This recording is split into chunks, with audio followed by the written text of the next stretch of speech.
Alright, I'm going to be showing you guys how to mirror your computer screen to your TI84 Plus CE calculator. We're going to be doing this using this program called Calc2Key CE. The first thing you need in order to do this is TI Connect. This allows you to send files from your computer to your TI84 Plus CE calculator. After you install TI Connect, you're going to want to go to the Calc2Key CE GitHub repository. From here, you want to go to Releases.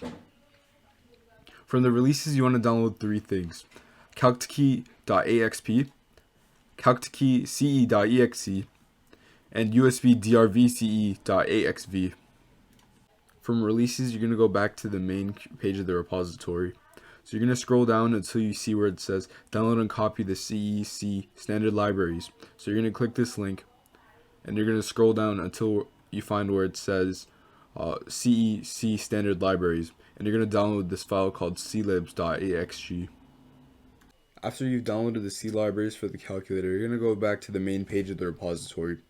From here, you're going to scroll down until you see where it says Windows Specific, and you're going to download this program called Zadig. This allows us to install the proper drivers required for the program to work.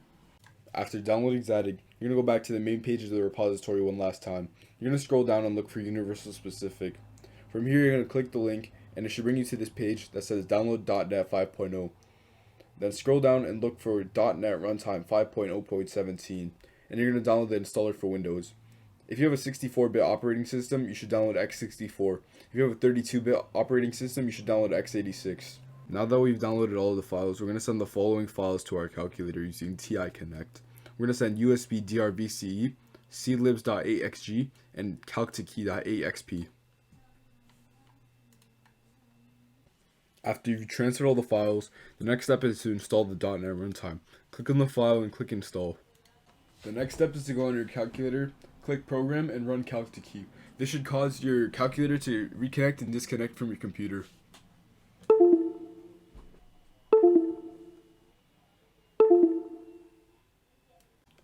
Once you've run Calc2Key on your calculator, the next step is to run Zadig. After you've ran Zadig, click on Options and click List All Devices. From the drop-down menu, look for your calculator, TI84 Plus CE. If the specified driver is anything other than libusb0, that means you've done something wrong. You should close Zadig and run Calc2Key on your calculator again. If the driver detected by Zadig is libusb0, you can proceed to the next step. The next step is to run Calc2Key CE.exe on your computer. All you have to do is press connect, and you'll see that your computer screen is being mirrored to your calculator as such.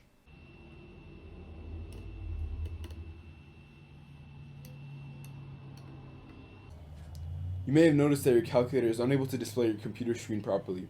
You can fix this by setting your computer's output resolution to any resolution with a 4:3 aspect ratio, such as 640 by 480 or 800 by 600. Lastly, Calc2Key CE allows you to control your computer using your calculator. Clicking bind and then clicking a calculator key allows you to assign it to any keyboard or mouse input.